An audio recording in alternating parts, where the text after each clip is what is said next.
Halo semuanya, kenalin nama saya Avanda.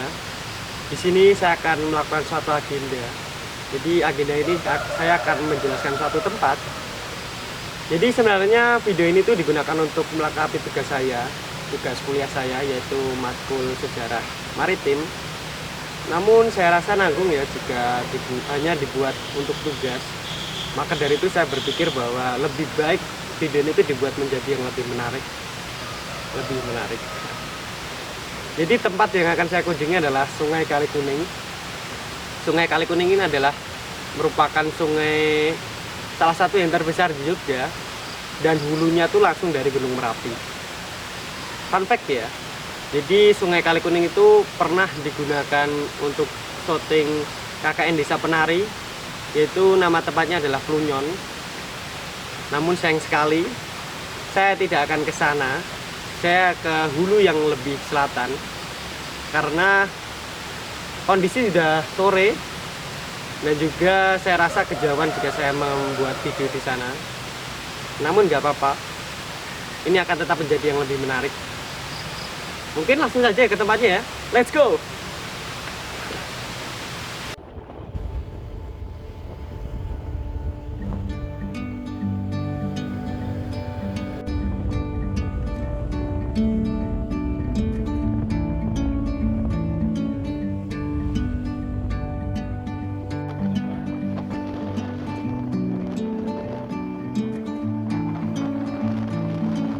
I'm leaving home for the coastline, someplace under the sun.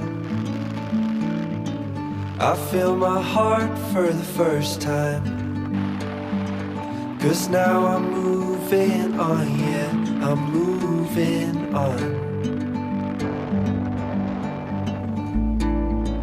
And there's a place that I've dreamed of, where I can free my mind. I hear the sounds of the season and lose all sense of time. I'm moving far away to a sunny place where it's just you and me. Feels like we're in a dream, you know what I mean. The summer air by the seaside, the way it fills our lungs, the fire burns in the night sky. This life will keep us young, yeah, keep us young.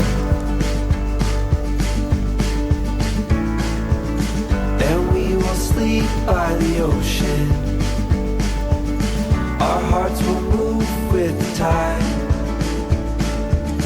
and we will wake in the morning to see the sun paint the sky. I'm moving far away to a sunny place where it's just you and me. Feels like we're in a dream, you know what I mean.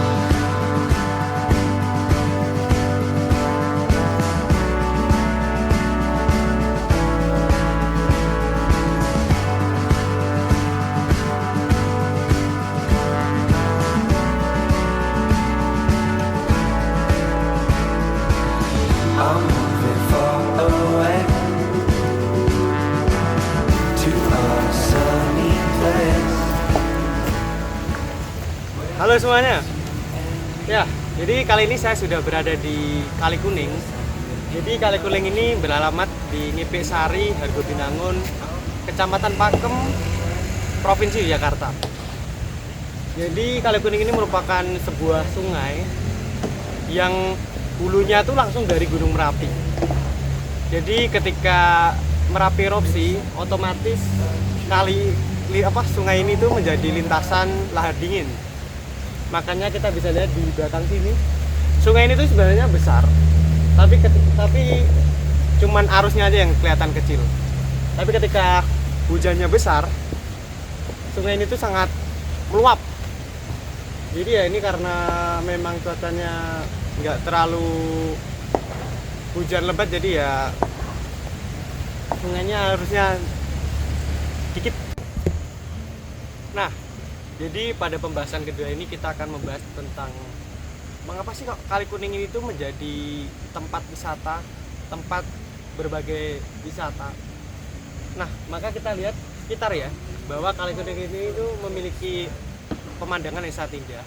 Dan juga kalau kita ke sini, kita bisa merasakan suasananya itu sangat sejuk. Sehingga mungkin ini yang dipikir oleh masyarakat sekitar bahwa Kali Kuning itu memiliki daya tarik yang sangat mempesona, sehingga masyarakat berpikir tuh bahwa Kali Kuning itu memiliki potensi yang sangat tinggi dalam bidang destinasi wisata. Daya tarik dari wisata Kali Kuning ini sangatlah beragam. Maka tidak heran jika kita datang ke sini tuh melihat ragamnya destinasi wisata.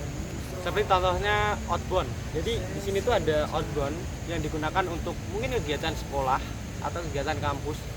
Dan juga ada destinasi wisata yang paling ikonik ya. Di sini tuh adalah Merapi Lava Jeep Tour. Nah, jika kalian lihat belakang saya, jadi belakang saya ini digunakan Merapi Lava Jeep Tour. Mungkin saya kurang beruntung karena saya datang di bulan Ramadan. Karena kan bulan puasa ini kan tempat wisata banyak yang terhenti. Jadi untuk hari ini saya nggak melihat apa-apa. Oh ya, tadi saya melihat satu kali Lava Jeep Tour. Itu merupakan suatu keberuntungan bagi saya. Jadi Lava Jeep Tour ini merupakan sebuah wisata yang ikonik, bahkan terkenal di mancanegara. Mungkin saya akan berbicara keluar topik sebentar ya. Nah, jadi Kali Kuning ini tidak hanya sebagai tempat wisata, namun Kali Kuning ini juga menyimpan sumber daya alam yang sangat melimpah. Jadi ketika kita susuri sungai ini ke selatan, kita akan melihat sebuah masyarakat yang bermata pencarian sebagai penambang pasir. Dan tidak hanya penambang pasir, kita juga akan melihat masyarakat yang menggunakan pinggir-pinggir sungai ini tuh sebagai tambak ikan. Jadi bisa dibilang bahwa masyarakat sekitar sini tuh sangat bergantung kepada Kali Kuning ini. Mungkin itu dulu ya. Kita lanjut berikutnya.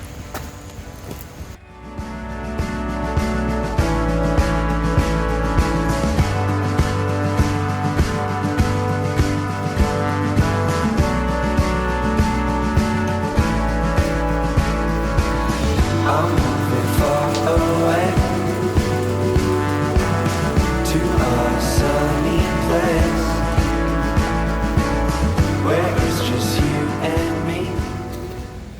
Nah, selanjutnya kita akan membahas mengenai manfaat sungai ini untuk masyarakat sekitar. Jadi, yang pertama adalah membantu irigasi. Jadi kita lihat bahwa sungai ini tuh sangatlah panjang ya, sehingga hal ini juga mempengaruhi hal-hal sekitarnya. Seperti sungai ini membentuk sebuah anakan-anakan sungai, dan hal ini tuh yang membantu membuat saluran irigasi kebutuhan masyarakat dan juga menyaluri pertanian hingga bahkan perikanan. Dikarenakan hujan ya, jadi kita pindah ke sini aja. Oke, mungkin kita lanjut aja. Yang kedua adalah membangkitkan ekonomi. Jadi destinasi wisata di sini sangatlah beragam, sehingga hal ini tuh membuat keuntungan yang cukup banyak dalam bidang ekonomi. Wisata ini dikelola dengan cukup matang, sehingga masyarakat sekitar memperoleh keuntungan yang dibilang tidak sedikit ya. Dan mungkin tidak hanya bagian wisata, masyarakat di sini juga memanfaatkan wisata ini tuh sebagai bukan pusat sih sebenarnya, sebagai UMKM-nya di sini. Karena tidak afdol jika sebuah wisata tanpa diiringi dengan konsumsi ya. Jadi tetap ada UMKM di sini. Nah, yang terakhir manfaat dari Kali Kuning yaitu sebagai sumber material. Jadi sungai Kali Kuning itu memiliki sumber daya alam yang sangatlah banyak, apalagi di bagian sumber materialnya. Jadi hal ini tuh dimanfaatkan masyarakat sekitar untuk sebagai bahan baku konstruksi bangunan. Jadi ketika kita lihat di situ tuh batu, kerikil, sama pasir tuh sangat banyak. Bahkan mungkin ada tanah liat. Jadi hal ini dimanfaatkan sedemikian rupa untuk sebagai bahan bangunan. Nah, yang selanjutnya adalah peran masyarakat sekitar dalam memanfaatkan tempat wisata ini atau tempat Kali Kuning ini ya. Jadi masyarakat sekitar tuh di sini tuh sebagai pengelola atau penyedia tempat wisata dan juga penyedia konsumsi untuk diperjualkan kepada wisatawan. Dan juga peran masyarakat di sini tuh cukup penting ya sebagai pembentuk wisata Kali Kuning ini. Sebenarnya jika kita tinjau lebih lanjut, Kali Kuning ini memiliki hal-hal yang sangat menarik ya. Namun pemaparan dari saya cuma segini saja. Mungkin kita akan bertemu di lain waktu. Dan juga mohon maaf jika saya memiliki beberapa salah kata dan juga informasi dari saya kurang akurat. Saya mohon maaf. Akhir kata, sampai jumpa. Bye-bye. I'm moving far away to a sunny place where it's just you and me. Feels like we're in a dream.